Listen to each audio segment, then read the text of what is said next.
It is with a heavy heart that I rise today to adjourn in memory of my good friend, the legendary civil rights photojournalist Bob Fitch, a distinguished resident of California, a renowned photographer, and a champion for civil rights, peace, and social justice. Bob Fitch's 60-plus years of advocacy began as a young child who was moved by the specific sections in the New Testament, specifically the Beatitudes of Jesus, that said, if someone is hungry, feed them. If they need clothing, give them clothing. If they are lonely and they need company, be company. During his teen years, while attending school in the city of Berkeley, Bob was captivated and influenced by community organizers, their consciousness and fairness towards all people. In 1965, his activism led him to become a staff photographer for the Southern Christian Leadership Conference, led by Dr. Martin Luther King.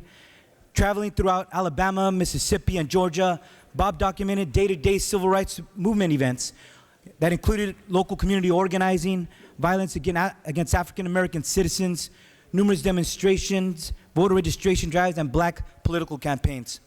It was Hosea Williams, a lieutenant for Dr. King, who once told him, Bob, we can't send African-American journalists and photographers into the field because they'll get beat up and killed. Every week you'll come back with a new story in print and photos, and you'll send them to the major black print media around the nation.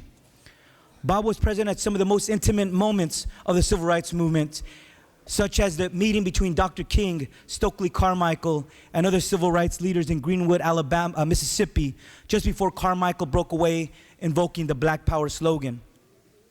Bob captured many moments that are now global history. He captured the powerful image of a 106-year-old man named El Fondren in Batesville, Mississippi, who was born before the Civil War began and registered to vote for the very first time in 1966, as captured in Bob's amazing photo.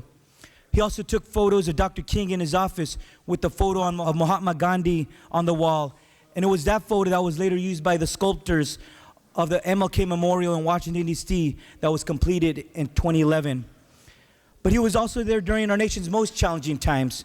When Dr. King was assassinated in 1968, the King family asked Bob to be the family photographer for the ceremony that brought our nation to a standstill. Bob's photojournalism later continued through the images of Dorothy Day and the Catholic Workers' Movement, Rosa Parks, Joan Baez, Ron Dellums, the Jesuit priests Daniel and Philip Barragan, and the farm worker rights movement, with the powerful images of Dolores Huerta, Marshall Gans, Lariat Leong, and Cesar Chavez. Even the U.S. Post Office chose to use his modified version of Bob's photo for the 2003 Cesar Chavez U.S. Postal Stamp. Bob was also my dear friend and a dear friend to the Latino community. When he moved to Watsonville, we soon became close friends, so much so that he volunteered to become my assembly campaign photographer and even my wedding photographer just 3.5 years ago. Bob made an impact on everyone he met. He was a cheerful and caring individual who inspired others to follow a greater purpose, to achieve great things in life while giving back to others in the process.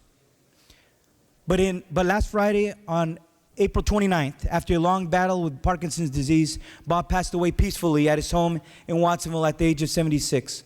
He is survived by his partner, Karen Schaefer, daughter, Nicole Makawa Alexander, his son, Daniel Jackson Ravens, who is the chairman of the Washington State Democratic Party, his other son, Benjamin Andrew Fitch, 2 grandchildren, and his sister, Shelley Herding. Mr. Fitch's passing was felt across the nation. In recognition, the New York Times wrote a lengthy story just last Tuesday about his life's work, which speaks highly of his place in American history. Bob's legacy lives on through his family and the more than 200,000 images that he captured throughout his life. Stanford University had the foresight to speak to Bob and acquire his photographic archives before his passing, but Bob insisted that hundreds of his most famous photographs needed to be placed online for the public to be able to access them and download for free. Bob would always say that it was the ordinary working people who are the real heroes of social change. That is why we honored him during the 50th anniversary of the Civil Rights Act of 1964 during a ceremony on this very floor 2 years ago.